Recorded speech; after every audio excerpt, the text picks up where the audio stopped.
মা, সত্যি কি আমার জীবনে সুখ আসবে? আমার যে বড্ড ভয় হয় মা। আমার কপালে সুখ বেশি দিন সয় না, আবার না জানি কোত্থেকে কোন দমকা হাওয়া এসে সব লন্ডভন্ড করে দিয়ে যায়। চুপ, একদম চুপ। যে তোর জীবনটাকে বিষিয়ে তুলেছিল তাকে তো আমরা এই দুনিয়া থেকেই সরিয়ে দিয়েছি। আর কোনো চিন্তা নেই মা, কাল নাগিনীকে তো তোর জীবন দিয়ে সরিয়ে দিয়েছি। চল ঘরে, চল ঘরে গিয়ে কিছু খেয়ে দিয়ে আবার তোর বিয়ের পাকা দেখায় বসতে হবে। এই বলে কর্মীলতা ও তার মা বাড়ি চলে যায়।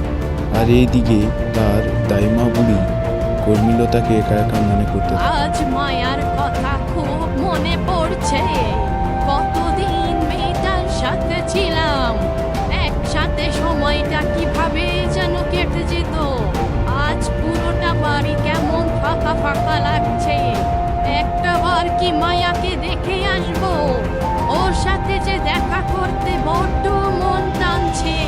হ্যাঁ, সেটাই করি বরং, তবে মনটা একটু শান্তি লাগবে আমার।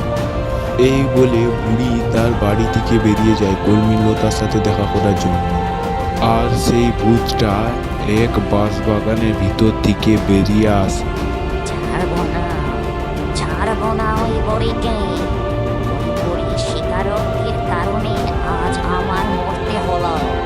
আমি ওই বুড়িকে শেষ করে ফেলবো। ওর কোনো বাঁচার অধিকার নেই। ভূতটা কথা বলতে বলতে বুড়ি সেই রাস্তা দিয়ে যাচ্ছিল। আর ভূতটা দেখা মাত্রই তার পিছন থেকে প্রবেশ করলো। ও বুড়ি হঠাৎ করে সেখানে থেমে যায়। কে আমার ঘরে চেপে বসলো? ঘাটটা যেন ব্যথায় ভেঙে যাচ্ছে।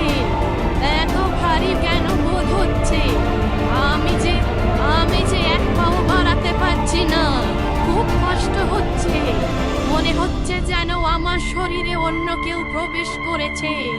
এতটাই ভারী লাগছে। যাই হোক, জানি না কেন এমন লাগলো হঠাৎ করে।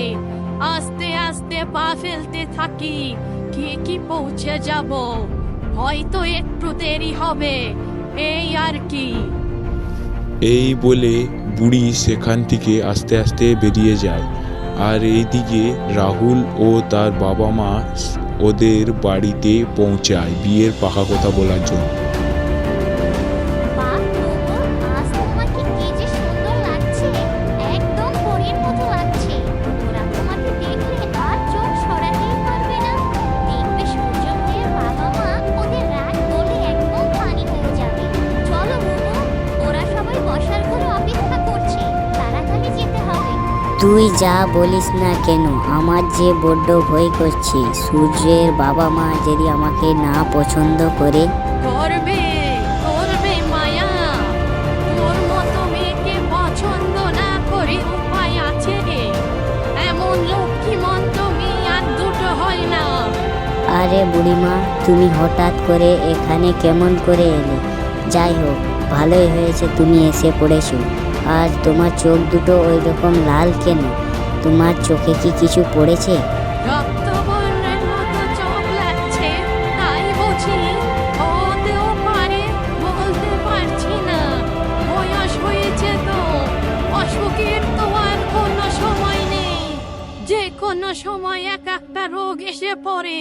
সে যাই হোক, কিন্তু আসার পথে ওই জঙ্গলের ফাঁকা পথটাতে কেমন যেন লেগেছিল আমার। শরীরটাও কেমন যেন ভার ভার লাগছে। মনে হচ্ছে আমার শরীরে যেন কেউ ভর করেছে রে মায়া।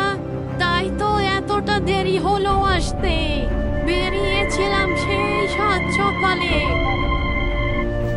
ও মা, কি বলছে বুড়িমা? তার মানে কি বুড়িমার গায়ে কোনো অশরীরিক কিছু জিনিস আছে? আর বুড়িমার চোখ দুটোও তো কেমন লাল। আমরাও তো কালকে সে পথ দিয়ে এসেছিলাম। আমরাকেও কেমন অশরীরিক একটা আলো আমাদেরও আগে পড়েছিল। তাইলে কি সেটাই কি বুড়িমার গায়ে প্রবেশ করেছে? কি হতে চলেছি আগামী পর্বে 2 নম্বর পার্ট পেতে গেলে আপনারা চ্যানেলটিকে সাবস্ক্রাইব করুন।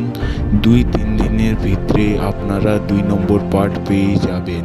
এই চ্যানেলে নতুন বাংলা কার্টুন দেখতে চাইলে চ্যানেলটিকে অবশ্যই সাবস্ক্রাইব করে রাখবে, আর গল্পটি ভালো লাগলে লাইক কমেন্ট শেয়ারও করবে। আপনাদেরকে অসংখ্য ধন্যবাদ পুরো ভিডিওটা দেখার জন্য। Bye bye.